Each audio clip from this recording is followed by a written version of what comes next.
Assalamualaikum warahmatullahi ta'ala wabarakatuh. Alhamdulillah, nahmaduhu wa nasta'inuhu wa nastahdihi wa nastaghfiruh wa na'udzu billahi min syururi anfusina wa min sayyiati a'malina. May yahdihillahu fala mudilla lahu wa may yudlil fala hadiya lahu. Asyhadu an la ilaha illallah wahdahu la syarika lahu wa asyhadu anna sayyidana Muhammadan abduhu wa rasuluh. Allahumma salli wa sallim wa barik ala sayyidil mursalin imamil muttaqin wa ala alihi wa ashabihi ajma'in wa tabi'in wa tabi'in tabi'in wa man istanna bisunnatihi ila yaumiddin, amma ba'd. Rabbi shrah li sadri wa yassir li amri wahlul 'uqdatam min lisani yafqahu qawli. Alhamdulillah, pertama dan selamanya kita merafakkan setinggi-tinggi kesyukuran kita ke hadrat ilahi. Dengan izin dan limpahan kurniaan darinya, kita masih lagi diberikan ruang dan kesempatan oleh Allah untuk kita mengadakan majlis ilmu. Mudah-mudahan Allah Ta'ala limpahi barakah, Allah kurniakan kita kefahaman dan kekuatan untuk kita terus beramal, menjadi hamba-Nya yang bertakwa lagi beramal soleh. InsyaAllah untuk kali ini kita akan tengok surah Al-Muzammil. Cuma kita akan tengok pada ayat yang pertama sehingga ayat yang ketujuh terlebih dahulu. Dia akan datang, kemudian kita akan sambung. Surah Al-Muzammil ni mengandungi sebanyak 20 ayat. Satu muka setengah. Muka yang kedua tu setengah muka surah tu adalah satu ayat saja. Kalau dalam surah Al-Baqarah ayat 282 adalah ayat yang terpanjang di dalam Al-Quranil Karim, kerana satu ayat satu muka surat. Dari ayat yang ke-20 surah Al-Muzammil ini adalah satu ayat yang panjangnya setengah muka surat. Satu ayat pertama sampai 19 itu satu ayat satu muka surat penuh. Kemudian ke surat yang seterusnya adalah satu ayat sahaja sepanjang separuh muka surat. Selalu kalau orang hafal surah Al-Muzammil ni disangkut pada ayat yang ke-20 lah, so panjang. Yang lain tu insya-Allah mudah, kerana ayat dia pendek-pendek. Juzuk yang ke-29, dan ia adalah surah termasuk dalam kategori surah Makkiyah, kerana diturunkan sebelum berlakunya hijrah Rasul sallallahu alaihi wasallam ke Al-Madinah Al-Munawwarah. Dan kita pun tahu surah Al-Muzammil turun awal, yang kedua selepas daripada Nabi sallallahu alaihi wasallam terima daripada wahyu Iqra bismi rabbikal ladzi khalaq, sebanyak 5 ayat di surah di gua Hira. Baik. Jadi insya-Allah saya akan bacakan terlebih dahulu ayat pertama sehingga 7, kemudian terjemahan dia, dan kita akan tengok pengajaran-pengajaran yang terkandung di dalam surah ini. A'udzu billahi minasy syaithanir rajim. Bismillahirrahmanirrahim. Ya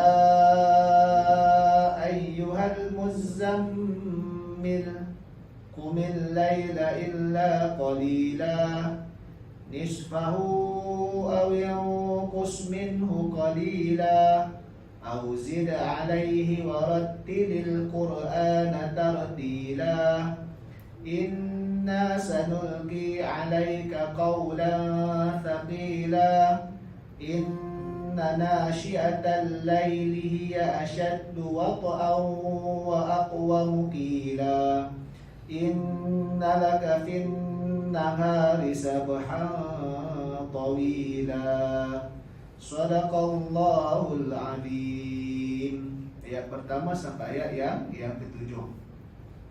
Wahai orang yang berselimut, bangunlah di waktu malam, yakni untuk solat tahajud, kecuali sedikit masa yang diperuntukkan untuk berehat, iaitu separuh daripada malam, atau kurangkan sedikit daripada separuh itu, ataupun lebihkan sedikit daripadanya. Dan bacalah Al-Quran dengan tartil. Sesungguhnya kami akan menurunkan kepadamu perkataan yang berat, yakni wahyu. Sebenarnya beribadah malam itu lebih kuat kesannya kepada jiwa dan lebih tepat bacaannya. Kami galakkan engkau dan umatmu beribadah pada waktu malam, kerana sesungguhnya engkau pada siang hari mempunyai urusan yang panjang, yakni bekerja. Iaitu ayat pertama sampai ayat yang ketujuh. Terjemahan dia pula daripada nilai mushaf yang saya pakai yang ni. Okey, baik. Di mana dalam surah ini surah yang masyhur dengan kita panggil pensyariatan solat tahajud ataupun pensyariatan ibadah malam. Ya, ibadah malam ini dinamakan qiyamul lail, qiyamul lail ataupun qiyamul lail. Qiyam itu berdiri. Lail itu adalah malam. Qiyam ini bukan sekadar diri duk cokoh itu, tapi maksudnya dia tidak berehat baring, tidak, kita panggil tidak buat apa-apa. Qiyam itulah menghidupkan malam, ibadah malam. Kerana apa? Kerana Allah Ta'ala perintahnya pada ayat yang kedua, qumil lailah. Qumil lailah, bangunlah pada waktu malam. Maka itu menunjukkan perintah daripada Allah Subhanahu wa Ta'ala. Nah, yang mana kenapa dimulakan dengan al-muzammil, iaitulah orang yang berselimut, orang yang menyelimutkan dirinya itu. Kan Nabi SAW kisah secara ringkasnya bila bertemu dengan Jibril AS di Gua Hira, terima wahyu yang pertama. Sebagaimana yang kita tahulah daripada kitab-kitab sirah, bila Jibril bertemu dengan Nabi SAW di Gua Hira, Jibril kata, "Iqra", bacalah. Kan? Kita dah tak kenal. Lepas tu diminta baca. Baca apa? Kemudian Nabi pun kata, "Ma ana biqari'in", aku ni bukan orang yang boleh baca. Kan? Ma ana biqari'in, aku ni bukan orang yang boleh baca. Kerana kita tahu Nabi ini adalah sifat ummi, dan kebanyakan kaum dia tadi itu sifatnya ummi. Maka lantas Jibril pun peluk Nabi SAW sehingga dia sesak nafas Nabi SAW, sesak dada Nabi, nak bernafas pun payah. 2-3 kali, kemudian barulah Jibril membacakan Al-Quran. Wahyu yang pertama itu Iqra bismi rabbikal ladzi khalaq, sampailah 5 ayat. Itulah wahyu yang pertama. Jadi dalam keadaan demikian, Nabi pun bila balik daripada Gua Hira tadi itu, Nabi masuk ke dalam rumah Nabi. Nabi pun berkata, "Zammiluni, zammiluni", kamu selimutkanlah aku, kamu selimutilah aku. Tak? Ulama-ulama sirah kata apa? Nabi sebut dalam keadaan gemetar dan dalam keadaan yang cukup takut. Di antaranya, kenapa ulama sebut demikian, ulama sirah? Kerana di rumah Nabi ketika itu disebutkan hanya ada Sayyidatina Khadijah bintu Khuwailid, isteri Nabi, tak ada orang lain. Tapi Nabi menyebutkan zammiluni, kamu semua selimutkanlah aku. Macam orang dalam keadaan tak boleh nak fokus. Kan? Kalau dia orang yang boleh fokus, dalam keadaan stabil, dalam keadaan tak cemas, dia boleh sebut, tolong kamu apa, dia boleh tuju terus dia punya percakapan kepada isteri dia. Tapi kalau zammilu ni adalah kata jamak, siapa sahaja yang ketika itu, kalau siapa sahaja ada berdekatan, tolong selimutkan aku. Sebab kalau dalam bahasa Arab, kalau kita ayat fi'il amar kepada seorang wanita, dia hanya sebut zammilini, zammilini, kan itu bahasa dia lah. Jadi disitulah ulama kata memang keadaan Nabi SAW yang cukup gemetar, cukup cemas, kerana berjumpa dengan Jibril, dipeluk dalam keadaan sesak dada Nabi, dan disuruhnya baca sesuatu, iaitulah wahyu daripada Allah Subhanahu wa Ta'ala tersebut. Kan maka bila selimut tadi itu, maka Allah Ta'ala pun sampai tempoh seterusnya Allah Ta'ala memerintahkan Nabi SAW, maka disitulah disebut dengan karakter Nabi ketika itu, ya ayyuhal muzammil. Dan orang yang berselimut, orang yang menyelimutkan diri dia tadi itu. Kan kita ni macam kita lah, kalau tengah takut tu, duduk, tak nak pandang luar tu, intense sikit, tak nak, takut. Kan jadi selimut Nabi tu kerana nak mententeramkan perasaan Nabi SAW dengan situasi yang pelik. Nabi pergi ke Hira tu pun ada sebab. Nabi bertafakur kerana jiwa Nabi tak bersesuaian dengan suasana di Mekah ketika itu yang lagha, yang macam-macam hiburan dia, yang kita panggil yang melalaikan. Nabi dalam keadaan tak sesuai jiwa Nabi memang pergi ke Gua Hira ulang-alik lah. Ada masa Khadijah hantar, ada masa Nabi balik, kan? Supaya kita panggil bertafakur, dalam keadaan nak menenangkan jiwa dia, supaya nak mengasingkan diri daripada terpengaruh dengan suasana-suasana yang tak elok yang berada di Mekah ketika itulah. Dan kita pun tahu populasi manusia zaman dulu tak seramai sekarang. Jadi kalau tempat dia kecil memang mudahlah terpengaruh. Kalau kita ni panggil KL, tapi ada KL yang pusat bandaraya, ada yang KL tempat lain, kan? Jadi besar sebab kerana populasi manusia dah semakin banyak. Jadi kalau situ memang dekat. Jadi antara caranya Nabi SAW nak memelihara jiwa dia, maka Nabi tadi itu bertafakur. Maka disebabkan selepas daripada itu, maka bila Jibril datang, maka Nabi SAW melarikan diri. Bukan melarikan diri, balik selepas daripada itu dalam keadaan tercungak-cungak dan dalam keadaan yang cemas. Baik, qumil laila illa qalila, ini adalah bentuk perintah. Namun kita tahu solat tahajud ini adalah bagi umat Nabi SAW, iaitulah sunat muakkadah. Kalau tengok dalam kitab Hasyiah Baijuri, kitab fiqh mazhab al-Imam Asy-Syafi'i, di antara 3 sunat muakkadah yang paling top, iaitulah salah satunya tahajud. Salah satunya adalah tahajud tadi tu, tahajud, witir, dan satu lagi apa saya tak ingat, duha ke apa. Di antara solat sunat yang sunat muakkadah yang paling top. Kerana apa paling top? Kerana dibuat oleh Nabi sehari-harian. Ada juga sunat muakkadah yang lain tapi tidak bersifat kita panggil sehari-harian, kan? Baik.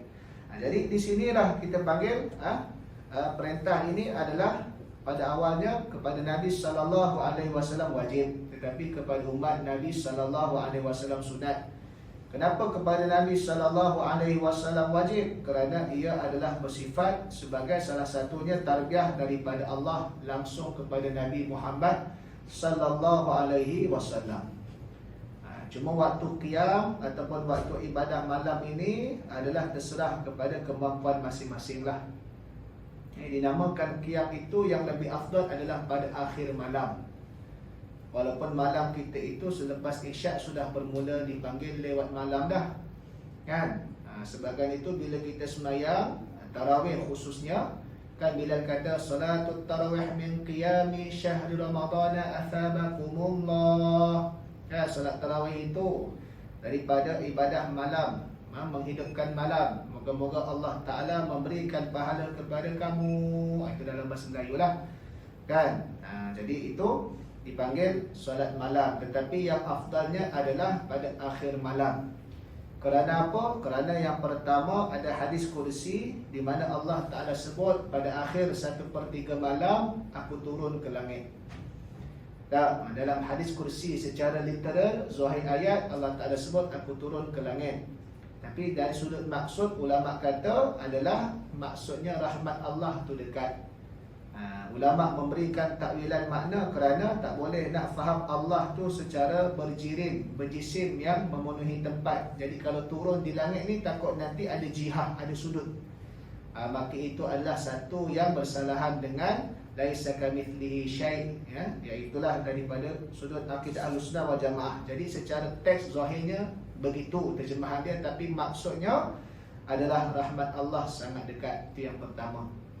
Jadi 1/3 akhir malam tadi tu, 1/3 akhir malam, maka 1/3 akhir malam menjadi lebih afdal.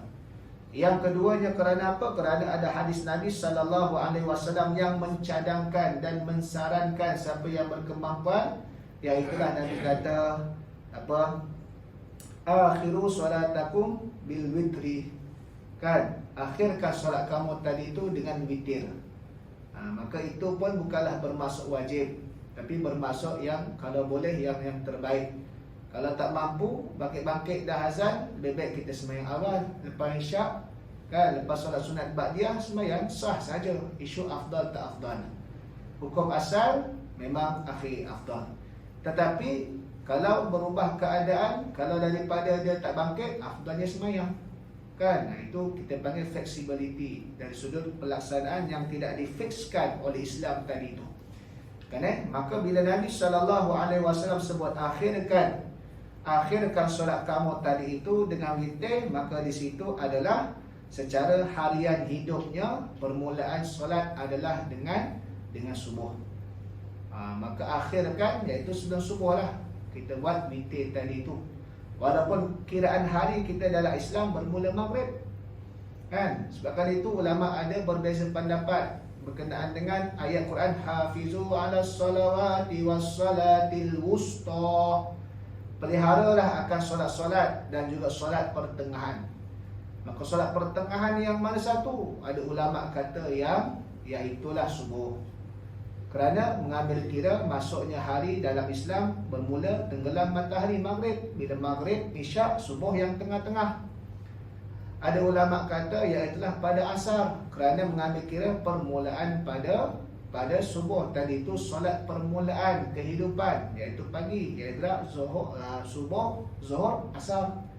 Dan kedua-dua solat ini memang ada perbahasan dia dan memang ada menunjukkan bagaimana ulama ni kata penting dan sebagainya lah. Jadi bila kita panggil secara asasnya, bila subuh tadi itu adalah permulaan solat yang kita panggil secara kuatnya, iaitulah maka akhirkan solat kamu dengan witir, maka sudah pastilah menunjuk kepada lewat malam, akhir malam tadi itu. Dan yang ketiga, sememangnya ditunjukkan oleh Nabi SAW, Nabi semayang pada akhir malam tadi. Semayang pada akhir malam. Cuma bukanlah masuk akhir tadi itu seminit sebelum masuk itu kita still semayang. Tak. Sebab ada juga yang Nabi tunjuk dalam sunnah Nabi berehat seketika sebelum masuk subuh. Tapi rumah Nabi dengan masjid Nabi ketika itu memang sebelah tu je, depan tu je. Kita kalau rumah kita nak ke masjid 10 km atau 5 km, jangan duk baring baliklah, tidur balik. Nanti terlepas kita panggil solat 2 rakaat fajar sebelum tu, solat qabliyah yang Nabi sebut khairum minad dunya wa ma fiha. Kan? Jadi kita sesuaikanlah benda yang tuntutan tadi tu secara maksud.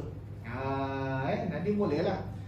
Sebabkan itu ada juga yang dalam perbahasan, kalau kita dalam waktu Ramadan, kita ada waktu solat, waktu imsak 10 minit sebelum. Daripada mana datang? Ulama-ulama bahas kerana ada waktu Nabi ni sebelum daripada subuh tadi tu masuk waktu Nabi berehat. Ditanya kepada sahabat berapa kadar? Sahabat tanya, sahabat cakap, ada sahabat riwayatkan sekadar 50 ayat. Maka disitulah pada perkiraan yang adil ataupun seimbang sekitar 10 minit lah lebih kurang waktu Nabi rehat. Kan? Kita tak tahulah 50 ayat kita kalau juzuk depan ni mau sejam juga. Kalau 50 ayat kita kat depan ni rasa sejam lebih juga kalau baca tak 50 ayat tu. 50 ayat belakang ni mungkinlah 10 minit kerana lancar tak lancar lah. Jadi nak kata di situlah ada bagaimana, tetapi itu perbahasan hukum asal. Kalau siapa yang tak mampu nak kejar pada 1/3 akhir malam, janganlah ditinggalkan, kita buat siap-siap awal. Kerana masih lagi termasuk dengan qiyamul lail tadi itu bermula selepas daripada isyak. Kan? Bermula qiyamul lail tadi itu selepas daripada isyak. Dalilnya semain tarawih kita dah disebut qiyamul lail dah tadi. Kan? Dia menghidupkan malam. Kerana zaman dahulu lepas isyak ni waktu dah gelap gelita dah. Tak ada fasiliti macam kita. Tak ada kedai mamak 24 jam. Tak ada lampu-lampu jalan raya macam kita dulu punya cerita. Dari sudut fasiliti kehidupan, memang dah gelap gelita dah isyak ni. Dah orang tak keluar main dah lah. Dah memang tidurnya tadi tu lepas isyak tadi tu. Nah, satu kalau baca dalam kitab Riyadhus Shalihin yang dihimpunkan oleh Al-Imam Nawawi, ada hadis yang Imam Nawawi ambil kata apa, makruh bercakap-cakap lepas daripada isyak. Kerana apa? Kerana boleh ganggu rehat malam, dan bila ganggu rehat malam dia akan ganggu bangkit awal. Tetapi secara zahirnya gitu, cuma Imam Nawawi kata apa? Kalau tidak ada urusan sehingga mengganggu, maka itulah yang makruh. Tapi kalau ada urusan, itu lain cerita lah, kan? Nanti kan ada meeting masjid, asal tak datang, tak boleh. Hadis Nabi kata suruh tidur. Ada urusan lain. Tapi ada urusan pun kita ikut uruf dan sistem kebiasaan kita. Tak lewat lah, tak sampai lebih 11.30 atau 12 sebagainya. Kan okay, baik. Jadi ini perbahasan solat malam tadi itulah. Yang mana solat malam ni dah. Dan satu lagi, antara biasa orang tanya bila melibatkan solat malam ni, Ustaz, ada tak tentatif tertentu secara khusus solat malam ni macam mana? Kadang-kadang kita baca yang Ustaz ni punya macam ni, yang ulama ni punya macam ni. Contoh macam Ustaz Datuk Ismail Kamus macam ni, yang ni baca macam ni. Sebenarnya secara fix muktamad tidak disusahkan. Maksudnya macam tu. Bukan tak ada, tidak disusahkan. Kerana apa? Kerana kalau siapa tak mampu buat banyak, jangan tinggal, buatlah sikit. Tapi siapa yang nak buat banyak, terserah kepada keadaan dia ketika itu. Dia yang mana ada ulama secara asas kata apa? Yang penting 2 rakaat. Yang mana solat malam tu ada disebut masna-masna, 2 rakaat, 2 rakaat. Bahkan ada ulama kata secara asas usolli sunnatan rakaataini, 2 rakaat cukup. Tak perlu niat secara khusus pun dah termasuk. Tetapi kalau kita nak detail, okey, tahajud 12, taubat 10, taubat 2, hajat pula, tu terserah. Man kana lahu hajah falahu rak'ataini. Siapa yang ada hajat, falyusalli rak'ataini, maka solatlah 2 rakaat. Maka dalam hadis ini ulama kata ini hadis khusus yang menjadikan nama solat hajat. Kerana man kana lahu hajah falyusalli rak'atain. Tetapi ada ulama kata ini hadis bukan sekadar semata solat hajat. Kerana kita bangun malam pun ada hajat, keampunan, bertaubat, menghidupkan malam, hajat secara spesifik. Maka begitulah. Maka secara mudahnya tak ada masalah kerana tak dibebankan. Tetapi kalau kita belajar dengan seorang ustaz tu dan memang kita ikut cara ustaz tu punya zikir, ibadah dia yang disyorkan, maka buatlah.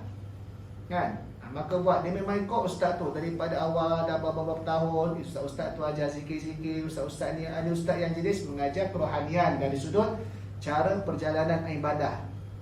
Dia pun follow, maka tak ada masalah.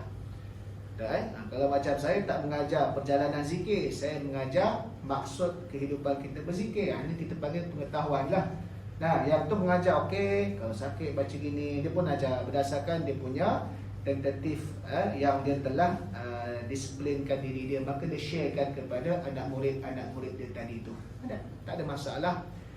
Tetapi jangan sampai kita panggil membebankan diri kita sehingga kalau lain sikit terus dibatalkan, maka itu bukan. Sebab Allah Ta'ala sebut Qumil laila illa qalila nisfahu aw inqus minhu qalila aw zid alaihi. Sikit ke banyak ke, perlebihkan ke apa, kan? Maka ikutlah kesesuaian kita. Lebih-lebih pula kalau kita ni pada waktu pagi ada komitmen kerja yang merupakan kerja hakiki kita, kan? Kalau kita ni freelance, memang kita punya kerja kita start lepas zuhur, kita boleh balun malam tu. Sebab lepas subuh, lepas sarapan, lepas duha kita tidur balik, tu lain cerita. Kita pukul 8 pagi dah kena ada nak cash in, maka kita sesuaikanlah dengan keadaan kita, kan? Kalau ada orang pula abang-abang lori, driver lori bawa balak, dia kena gerak 9:30 malam ke atas, bawa lori pula tepan habis, letak batu pun begitu macam siput jalan sebab berat kan. Maka malam tak dapat nak banyak macam kita, dia buat sikit. Jangan kita sempitkan. Saya pernah waktu tahun 2015 ke 14, waktu tu kita bincang 10 akhir Ramadan, kuliah Zuhur dekat Taman Medan. Maka waktu itu bila soal jawab adalah, tanya ustaz, macam mana kalau kami ni bawa lori? Kami tak mampu nak bentang sejadah macam orang lain buat, sebab memang kami punya kerja malam, lori balak punya. Mana boleh bawa pagi, tak tak? Jadi ketika itu fleksibelkan. Yang penting maksud ibadah dan kehambaan tadi itu capai. Maka pasang kaset radio, berzikir ketika itu, kan? Sebabkan itulah ada perkara ibadah ni yang dia tak menyusahkan manusia, dia fix. Dia tak ada fix, dia panggil tak nak bebankan. Kerana apa?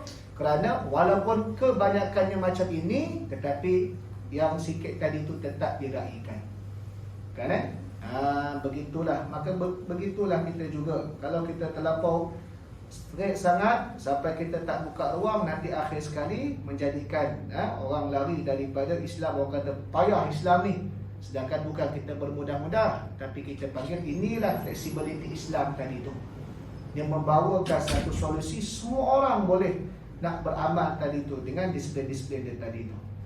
Dan menarik juga di sini apabila Allah Taala juga sebut warattilil Qur'ana tartila. Maka bacalah Quran juga.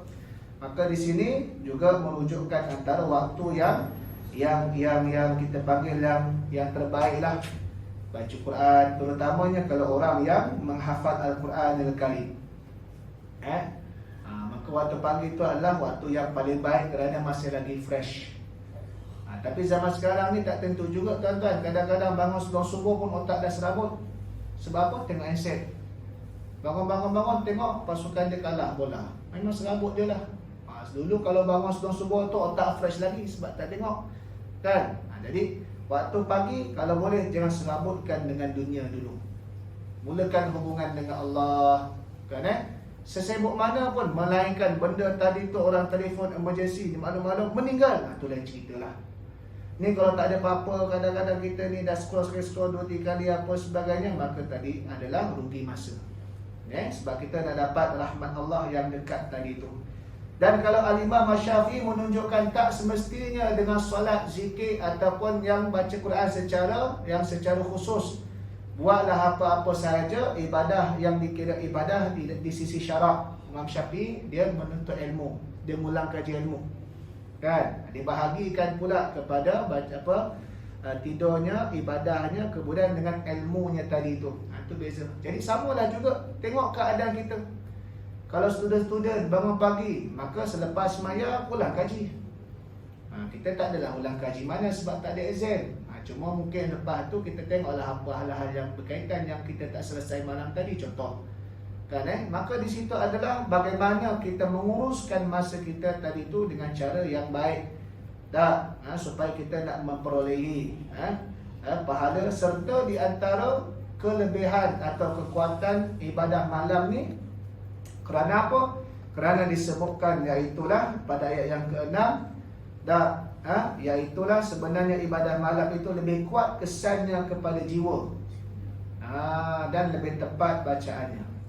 Saya masa waktu kat kelas master hari itu, saya ada masuk seorang pesyarah ni ngajar dalam dakwah dan psikologi lah.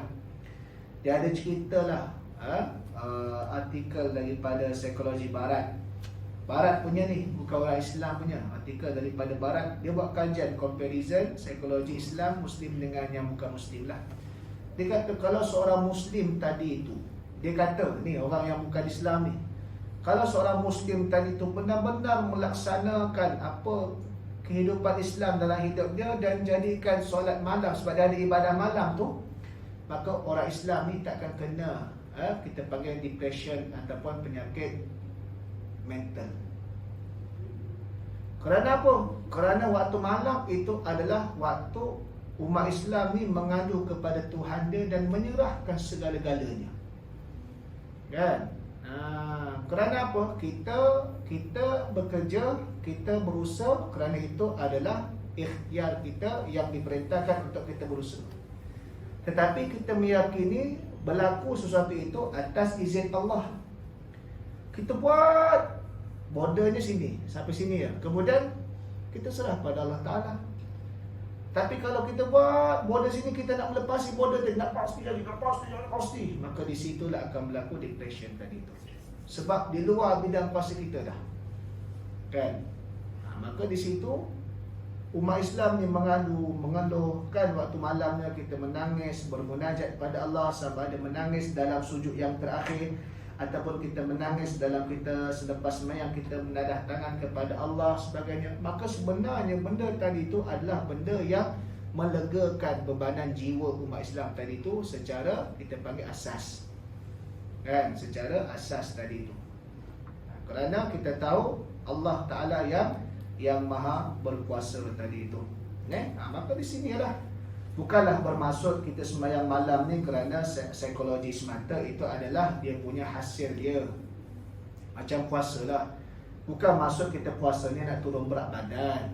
Ada je ramai puasa tak turun berat badan pun ada dah. Masa PKP 1 saya tengok itu, PKP 1, PKP 2 ramai juga kawan-kawan post, oh kita naik basikal kurus sikit 5 kilo. Lepas tu tak post-post dah, tak turun-turun pula tu, waktu semangat aja. Basikal 10,000 juga basikal ribu-riban juga kan. Lepas kalau tak kurus-kurus tak ada post kali tu kan. Macam kita puasa bukan sebab dah kurus dah, tetapi itu manfaat duniawi sekiranya dapat dan kita rancang. Yang paling utama adalah pengabdian diri kepada Allah Subhanahu wa Ta'ala kan. Ada orang dah, waktu kita panggil pelajar-pelajar tahfiz, waktu duduk kat tahfiz dulu, waktu malam lah di antara paling kita nak memberikan kesan kepada ingatan mengulang. Kalau pelajar tahfiz ni dia ada satu solat sunat yang paling panggil top star punya lah, power punya solat sunat, menjaga hafazan Quran. Tanya siapa ada belajar tahfiz anak-anak atau kawan-kawan tembaga, nama dia Salatul Hifzi. Salatul Hifzi ni antara yang diamalkan oleh Sayyidina Ali bin Abi Talib. Dia solat 4 rakaat, 2 rakaat, 2 rakaat. Tapi rakaat pertama dia ada 4 surah baca, Yasin, Sejadah, Dukhan dengan satu lagi apa Al-Mulk, tak silap saya. Dah dibagilah satu rakaat baca tu. Dia kesan dia antara yang diambil daripada Sayyidina Ali bin Abi Talib radhiyallahu ta'ala anhu wa karamallahu wajhah, iaitulah menguatkan hafazan. Tips, walaupun bukanlah sekadar 4 surah ni je, tapi kesan dia selain daripada waktu-waktu lain dia pun mengulang juga dalam Al-Quran, dalam solat tadi tu, tentang Al-Quran tadi tu kan. Baik, maka itu antara kita panggil yang dipanggil tarbiyah, menguatkan jiwa dan mengelokkan bacaan tadi tu kan. Mengelokkan bacaan, bacalah tuan-tuan semayanglah malam kan. Tak mampu mula-mula, Allah malahnya ustaz, semayang duduk dulu. Ambil semayang duduk dulu. Dah malas sangat nak berdiri, dia semayang sunat tak apa, tapi kuranglah pahala dia, 50% tertolak dah kan. Jadi kalau kita panggil pahala dapat 50%, sebab separuh dah tak ada. Tapi buat dulu, dah lama-lama nanti semayang berdiri pula pun tak ada salah kan.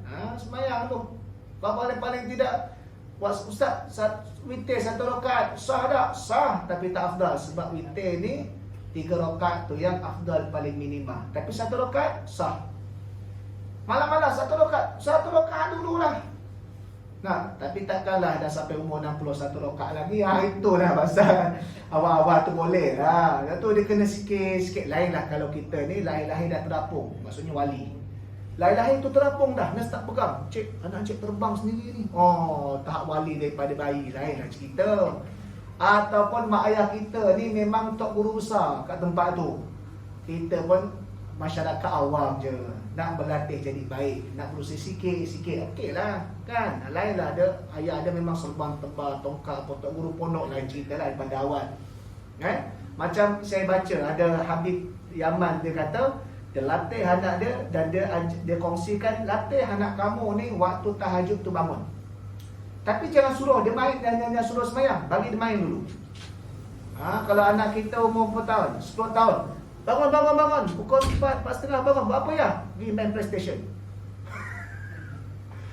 Latih supaya main setting dia tadi tu 4:30 ni bukan waktu tidur, tapi waktu bangun. Cuma waktu kecil awak main lah, nanti dah besar daripada main ni awak beribadah. Kenapa ayah tak main PS4 sama saya? Ayah dah besar, ayah semayang, kamu kecil mainlah dulu PS4 pula.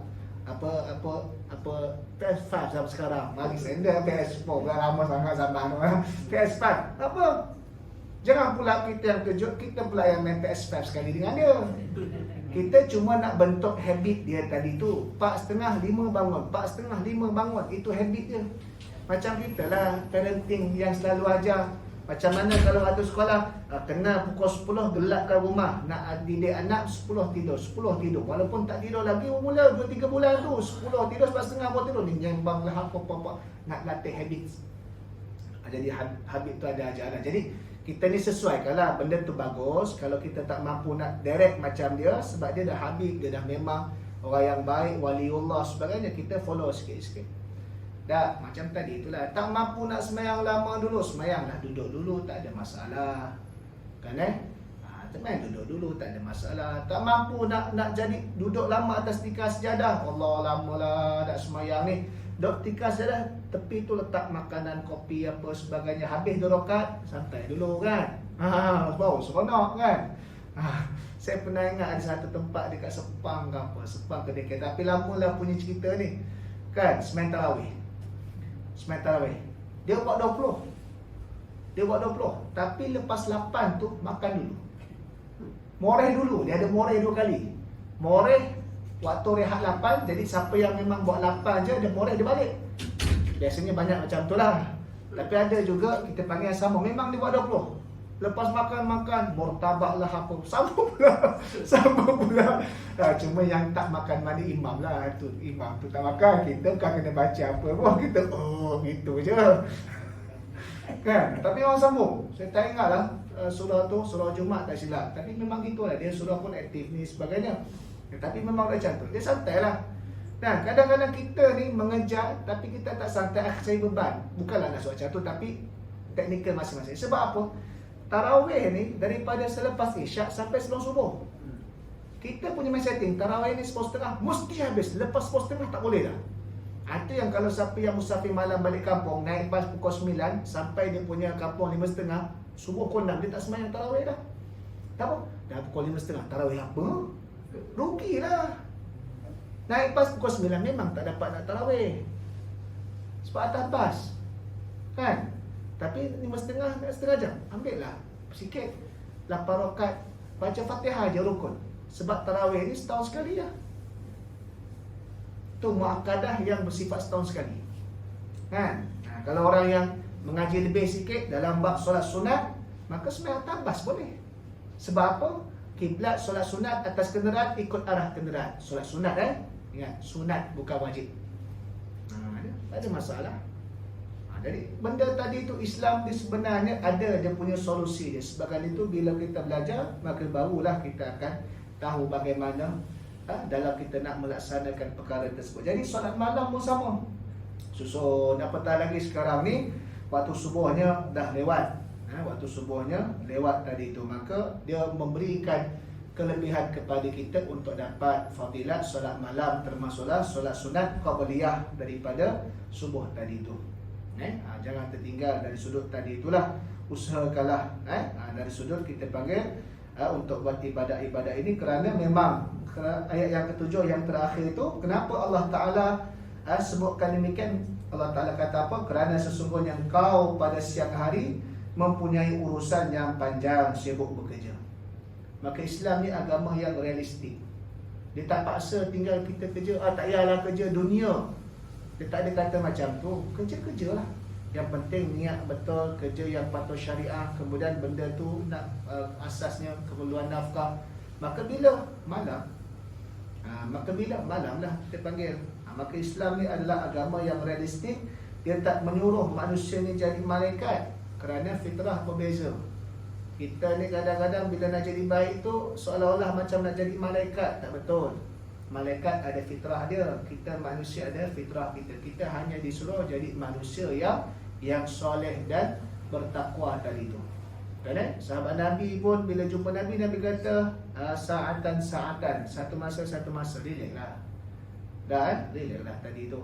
Cuma kita ukur tahap kita. Kalau Nabi tahap Nabi, kita slow tadi tu. Tapi janganlah sampai tak meningkat-ningkat. Kan? Daripada sekolah menengah 2 rakaat sampai dah pencet 2 rakaat juga. Itu tak meningkat. Kenalah meningkat sikit, kan? Daripada kita panggil sekolah rendah, baca Quran tergagap, dapat 2 pahala yang Nabi sebut tu kan. Dia tak tahu. Janganlah sampai dah pencet pun tergagap lagi. Dan meningkatlah sikit. Barulah kita panggil ada dia punya istiqamah tadi tu. Beza istiqamah dengan statik.